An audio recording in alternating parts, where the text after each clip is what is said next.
Hello dear students, कैसे हैं आप लोग। उम्मीद है आगामी परीक्षाओं के लिए एक अच्छा युद्ध चल रहा होगा, एक अच्छी पढ़ाई चल रही होगी। उन्हीं सारी बातों को लेकर के जैसा मैंने आप लोगों से वादा किया था, मैं आप लोगों के बीच में उपस्थित हूँ। और अब हमारा जो मुख्य उद्देश्य है, जो 8 जनवरी को पटवारी की परीक्षा है और आने वाले समय में उत्तराखंड की जो अन्य परीक्षाएं हैं, हम उसमें किसी भी कंटेंट को फीका छोड़ने का काम नहीं करेंगे।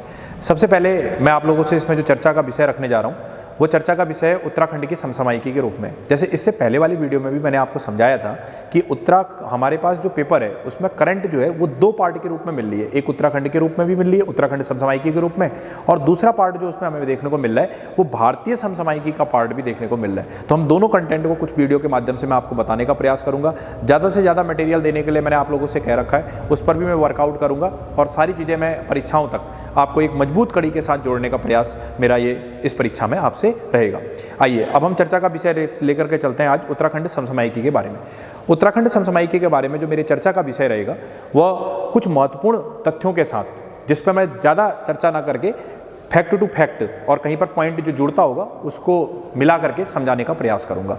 फिर उसके बाद इसी प्रक्रिया में आप नोट्स बनाते जाएंगे लगातार। मैं संभव प्रयास करूंगा कि लगातार हर दिन आपको नोट्स इससे संबंधित देते रहूं और आप इसे मैनेज करते रहेंगे।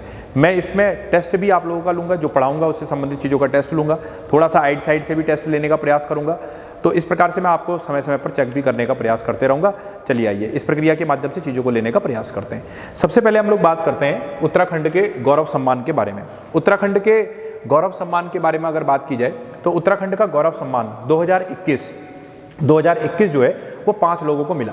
2021 गौरव सम्मान जो है ये 5 लोगों में किन किन लोगों को मिला है, जिसके अंतर्गत आ जाएगा नारायण दत्त तिवारी जी, दूसरा है आपका रस्किन बॉन्ड, तीसरा है अनिल प्रकाश जोशी, चौथा है नरेंद्र सिंह नेगी और 5वां है बछेंद्री पाल।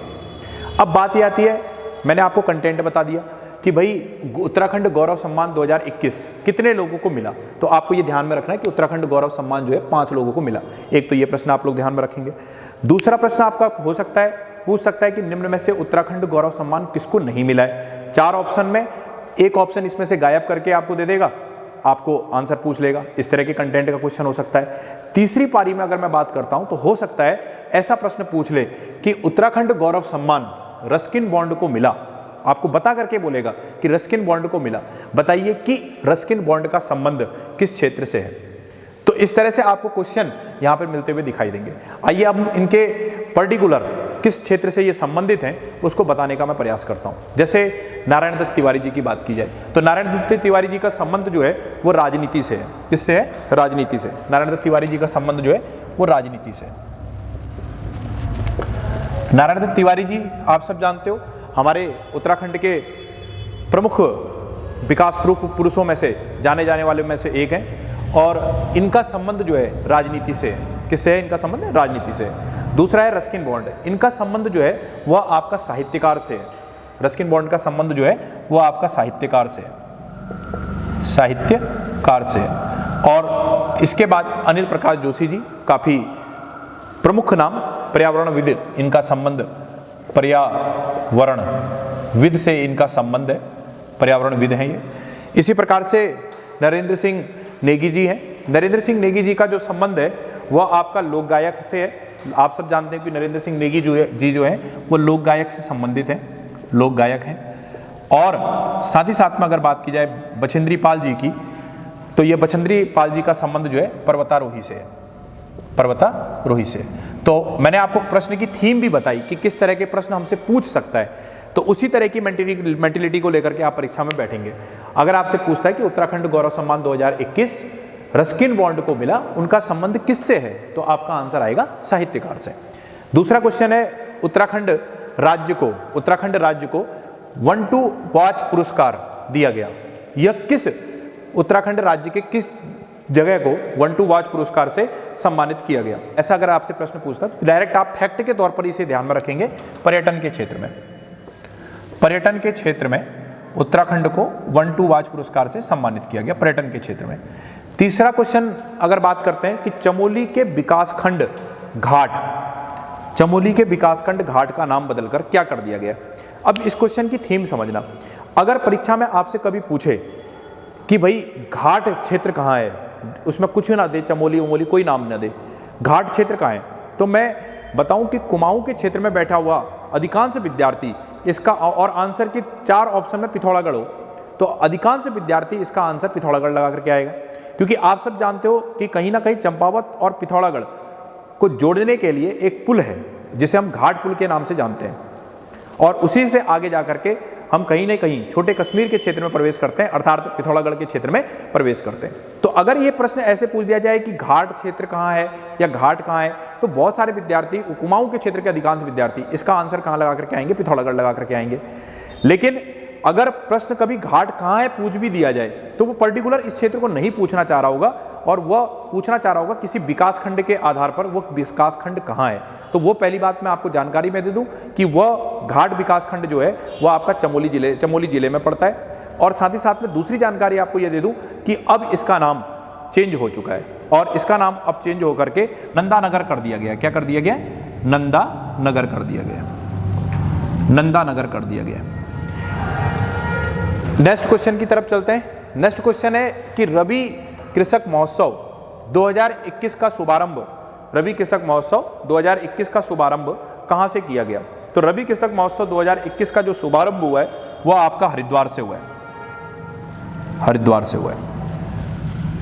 डायरेक्ट फैक्ट के तौर पर ध्यान में रखना, रबी खरीफ इनकी फसलों से संबंधित रबी कृषक महोत्सव 2021 का शुभारंभ कहां से हुआ है? हरिद्वार से। पद्म विभूषण और पद्मश्री अवार्डों के बारे में बात करते हैं, बहुत इंपॉर्टेंट क्वेश्चन है आगामी परीक्षा के लिए। पद्म विभूषण 2022 किसको मिला? तो आप सब जानते हो जनरल बिपिन सिंह रावत जी को मिला, जो हमारे बीच में नहीं है। अभी उत्तराखंड की परीक्षा में भी इससे रिलेटेड एक प्रश्न पूछा था कि जनरल बिपिन सिंह रावत जी का संबंध किस गांव से है या किस आपका जिले से है, तो उसमें पर्टिकुलर आपका आंसर पौड़ी आ रहा है। तो इस प्रकार से ये प्रश्न बहुत इंपॉर्टेंट है, आप उस चीज़ को अच्छे से तैयार करके ले जाएं कि 5वां धाम क्या है, सैन्य धाम, इन्हीं के नाम से बनाया गया है। तो पद्म विभूषण 2022 आपका जनरल बिपिन सिंह रावत जी, स्वर्गीय जनरल बिपिन सिंह रावत जी को मिला है। प्रश्न ऐसे भी पूछ सकता है, अगर प्रश्न आपसे ऐसे पूछता है कि पद्म विभूषण 2022 कितने लोगों को मिला, तो इसका आंसर आएगा 1 को मिला, और वो एक नाम क्या है? आपका जनरल बिपिन सिंह रावत। तो इस तरह से ध्यान दीजिएगा कि हो सकता है कि आपसे पूछ ले कि पद्म विभूषण जो है वो आपका 2022 किसको मिला, तो जनरल बिपिन सिंह रावत। कितने लोगों को मिला पूछ ले तो 1 लोगों को मिला है। चलिए अब देखते हैं पद्मश्री 2022। अब प्रश्न आपसे डायरेक्ट पूछ सकता है कि पद्मश्री 2022 कितने लोगों को मिला है, तो पद्मश्री 2022 जो मिला है वो 3 लोगों को मिला है। इन 3 नामों के अंतर्गत अगर हम देखते हैं, पहला नाम है इसमें आपका बसंती देवी। बसंती देवी जी का संबंध बाद में देखेंगे किससे है, पहले चर्चा कर लेते हैं बसंती देवी को। दूसरा इसमें नाम आ जाएगा आपका वंदना कटारिया आ जाएगा, और तीसरा नाम इसमें जो जुड़ा है वो माधुरी आपका वर्तवाल है। तीसरा नाम जो है इसमें माधुरी वर्तवाल है। तो ये 3 लोगों को ये अवार्ड मिला है। अब बात करते हैं इनका संबंध किससे है, तो बसंती देवी जी का संबंध जो है वो समाज सेवा से है। वंदना कटारिया जी का संबंध जो है वो आपका हॉकी से है, और माधुरी वर्तवाल जी का जो संबंध है वो आपका कला के क्षेत्र से है। तो इस प्रकार से अगर देखा जाए तो पद्मश्री अवार्ड 2022 जो है वो 3 लोगों को मिला। इंपॉर्टेंट नोट्स है, एम्स में एक जंग लड़ते हुए, ये क्या है? एम्स में एक जंग लड़ते हुए, ये एक बुक का नाम है, ये एक बुक का नाम है, और इस बुक का संबंध किससे है, तो डॉक्टर रमेश पोखरियाल निशंक से है। डॉक्टर रमेश पोखरियाल निशंक से इनका संबंध है। नोट्स बेहतर तरीके से आप लोग बनाते जाइए और व्यवस्थित तरीके से लेकर के फैक्ट के तौर पर इसे याद करते रहे। स्वच्छ सर्वेक्षण 2021 में हिमालय राज्यों में उत्तराखंड को कौन सा स्थान प्राप्त हुआ, तो स्वच्छ सर्वेक्षण 2021 में हिमालय राज्यों में उत्तराखंड को आपका प्रथम स्थान प्राप्त हुआ है। ये बहुत अच्छी बात है, प्रथम स्थान मिला है। हिमालय राज्य आप सब जानते हो कि हिमालय राज्य की पूरी एक बेल्ट है, और इस हिमालय राज्यों के क्रम में हमारे उत्तराखंड का 11वां स्थान है। कौन सा स्थान है? 11वां स्थान। नेक्स्ट देखते हैं गणतंत्र दिवस पर झांकी। गणतंत्र दिवस पर के झांकी हम आप सब जानते हो कि 26 जनवरी को गणतंत्र दिवस पर झांकी निकाली जाती है, और उस झांकी में हमारे राज्य विशेष उत्तराखंड की भी एक विशेष थीम प्रक्रिया उसमें लागू रहती है। तो इस बार 2 कंटेंट के रूप में हम इसे लेते हैं कि 2021 और 2022 में किसकी झांकी निकाली गई। तो 2021 में केदार खंड की झांकी निकाली गई, और जो 2022 है उसमें डोबरा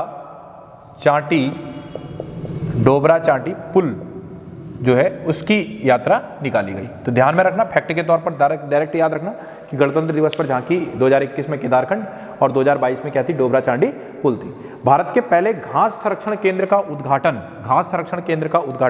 कहाँ किया गया? तो इसका आंसर आएगा रानीखेत। डायरेक्ट फैक्ट के तौर पर आप लोग ध्यान में रखेंगे कि भारत के पहले घास संरक्षण केंद्र का उद्घाटन कहाँ किया गया? रानीखेत में। राज्य की पहली आदर्श आंगनबाड़ी कहाँ खोली गई है? तो आप ध्यान में रखना, झाझरा में खोली गई है। अब बात आती है झाझरा कहाँ पड़ता है, तो आपको ध्यान में रखना है देहरादून में, झाझरा देहरादून में है। इसके बाद देखिए बहुत इंपॉर्टेंट प्रश्न आने की संभावना, उत्तराखंड में दीपावली के 11वें दिन मनाया जाने वाला जो त्यौहार है उसे हम क्या बोलते हैं? इगास। उसे हम क्या कहते हैं? इगास कहते हैं, इगास। अब बात आती है ये इगास अभी क्यों ज़्यादा प्रचलन में है? आप सब जानते हैं कि मुख्यमंत्री साहब श्री पुष्कर सिंह धामी जी ने अभी इसको राजकीय अवकाश घोषित कर दिया है, और इसकी थीम बहुत ही इम्पोर्टेंट तरीके से आगे की तरफ बढ़ रही है। कहीं ना कहीं हमारे उत्तराखंड के कल्चर का एक मुख्य पार्ट है, और कल्चर की विरासत हमेशा बनी रहे इसके लिए मुख्यमंत्री साहब ने विशेष प्रक्रिया के माध्यम से राजकीय अवकाश घोषित करके इसे विशेष पर्व का त्यौहार के रूप में लेने का प्रयास किया है। अब बात आती है कि उत्तराखंड में दीपावली के 11वें दिन मनाया जाने वाला जो इगास है वो क्यों मनाया जाता है? एक इस पर हम चर्चा कर लेते हैं, क्यों मनाया जाता है। तो क्यों मनाया जाता है, तो इसकी थीम ये है कि ये कहा जाता है, इसकी दो धारणाएं, अगर मैं इसकी धारणाओं की बात करूं, धारणाएं, तो इसकी दो धारणाएं देखने को मिलती हैं। पहली धारणा क्या मिलती है? ये कहा जाता है कि श्री रामचंद्र जी जब लंका दहन करने के बाद वापस लौटे थे अयोध्या, तो अयोध्या श्री रामचंद्र जी जब आ गए, श्री रामचंद्र जी अयोध्या आ गए, तो उसकी सूचना उत्तराखंड में रहने वाले लोगों को 11 दिन बाद मिली। क्योंकि आप सब जानते हो कि हम क्या कहते हैं, दीपावली क्यों मनाते हैं? क्योंकि आप श्री रामचंद्र जी दीपावली वाले दिन अयोध्या से विजय करके वापस लौटे थे। तो श्री रामचंद्र जी अयोध्या आए थे, इसकी सूचना उत्तराखंड को या उत्तराखंड के निवासियों को या रहने वाले लोगों को 11 दिन बाद मिली थी, इसीलिए कहा जाता है कि इगास मनाया जाता है। एक दूसरी थीम जो गढ़वाल के क्षेत्र से जुड़ी हुई विचारधारा के साथ है, उसमें यह कहा गया है कि वीर माधव सिंह भंडारी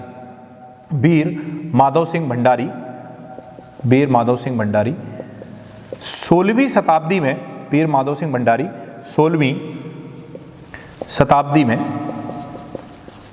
शताब्दी में तिब्बत की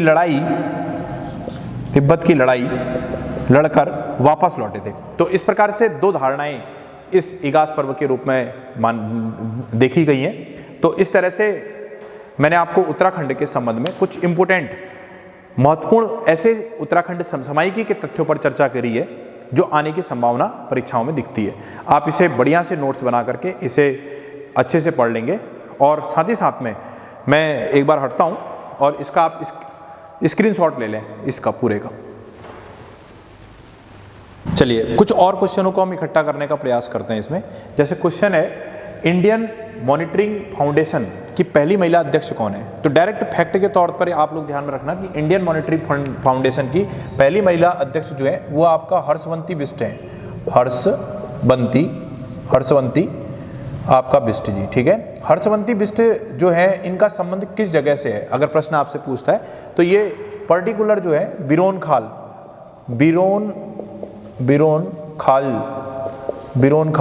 ये जगह पड़ती है आपका पौड़ी में। बिरोन खाल पौड़ी जिले से संबंधित है, ठीक है, ध्यान में रखेंगे। तो इंडियन मॉनिटरिंग फाउंडेशन की पहली महिला अध्यक्ष कौन बनी है? तो हर्षवंती बिष्ट है, इनका संबंध बिरोन खाल पौड़ी से है। अब हर्षवंती बिष्ट जी के बारे में एक चीज ध्यान में रखना कि 1981 में इन्होंने नंदा देवी का सफल आरोहण किया था। ये ध्यान में रखिएगा, ठीक है। आपका अभी एक प्रश्न आप लोगों ने देखा होगा, मिला होगा कि नंदा देवी की हाइट कितनी है? 7817 मीटर। नंदा देवी कहाँ है? तो पर्वत कहाँ है? चमोली जिले में है। इस तरह से ध्यान में रखना। अब बात यह आता है कि इंडियन मॉनिटरी फाउंडेशन जो है, अगर आपसे पूछ लेता है कि इसकी स्थापना कब हुई है, ऐसा भी प्रश्न आप पूछ सकता है, तो इसकी स्थापना हुई है 1957 में। नेक्स्ट, 63 मिलियन यूनिट बिजली प्रतिवर्ष उत्पादित करने वाली जमरानी बांध की निविदा प्रक्रिया शुरू हो चुकी है। यह बांध किस नदी पर है? ऐसा अगर प्रश्न आपके पास आए, अब जैसे अगर मैं प्रश्न पूछूं कि 63 बिलियन यूनिट बिजली प्रतिवर्ष उत्पादित करने वाली एक उत्तराखंड की प्रक्रिया, निविदा प्रक्रिया शुरू हो चुकी है, यह बांध किस नदी पर बना है? यह प्रश्न अपने आप में बहुत टफ हो गया। और अगर ये देखा जाए करंट का प्रश्न है, आपने नहीं पढ़ रखा है, तो मैं आपको बता रहा हूं कि कोई चीज़ अगर नहीं पढ़ी है तो उसमें तलाश करिएगा, कोई चीज़ आपको ऐसी मिलेगी जिसके आधार पर आप उसका आंसर निकाल सकते हैं। तो 63 मिलियन यूनिट बिजली प्रतिवर्ष उत्पादित करने वाली जो जमरानी बांध परियोजना है, जमरानी बांध, तो जमरानी बांध जो है वो किस नदी पर है? आप उसको ध्यान दीजिए, गोला नदी पर। तो यह बांध किस नदी पर बन रहा है? तो आपका आंसर आएगा गोला नदी पर। ठीक है, गोला नदी आपका नैनीताल जिले से निकल रही है। ठीक है, नैनीताल जिले से इसका उद्गम है। देहरादून जिले के लोहारी गांव, देहरादून जिले में एक गांव है जिसका नाम है लोहारी गांव। अब ये लोहारी गांव पूरा डूब गया है। यह गांव क्यों विस्थापित हुआ? तो किस कारण से इस गांव को विस्थापित करना पड़ा लोहारी गांव को? पहली बात तो लोहारी गांव कहाँ है? तो देहरादून जिले में। यह विस्थापित किया गया गांव क्यों किया गया विस्थापित? तो यहाँ पर एक जल विद्युत परियोजना बनाई गई है। उस जल विद्युत परियोजना का नाम है व्यासी जल विद्युत परियोजना, व्यासी जल विद्युत परियोजना। ठीक है, इसको ध्यान में रखेंगे आप लोग, फैक्ट के तौर पर चीजों को ध्यान में रखें। एक क्वेश्चन और देख लेते हैं कि 38वां राष्ट्रीय खेल उत्तराखंड में कहां प्रस्तावित है? तो उत्तराखंड 38वां राष्ट्रीय खेल उत्तराखंड में किस वर्ष प्रस्तावित है? तो इसका आंसर आएगा 2024। ये भी इंपॉर्टेंट प्रश्न है, आ सकता है परीक्षाओं में पूछ सकता है, 2024। तो इस तरह से आप लोग इन सब चीज़ों को तैयार रखिएगा। तो कुल प्रश्न, कुछ चीज़ें मैंने आपको बताई, पहले आप लोग इसका क्या कहते हैं स्क्रीनशॉट ले लीजिए। ठीक, अब देखिए मैंने आपको कुछ प्रश्नों के साथ उत्तराखंड की समसामयिकी के साथ शुरुआत की है। ऐसे ही मैं आपका भारतीय समसामयिकी करंट अफेयर्स के साथ भी कुछ महत्वपूर्ण चीज़ों के साथ आप लोगों से चर्चा करूंगा। और मेरा इस समय मुख्य जो उद्देश्य है कि आपको अधिक से अधिक मटेरियल प्रोवाइड करवाना। उसके लिए मैं कुछ प्रोसेसिंग करता हूँ, कुछ सोचता हूँ और फिर आपको क्या कहते हैं वो चीज़ देने का प्रयास करता हूँ महत्वपूर्ण तथ्यों के साथ। तो कुल मिलाकर के जितना बताया है उसे बढ़िया से नोट्स बनाइए, उसे प्रॉपर तरीके से देखिए, अपने आप से भी कुछ चीज़ें पढ़ने का, समझने का और उसे लेने का प्रयास करें। तो जय हिंद, जय भारत, जय उत्तराखंड।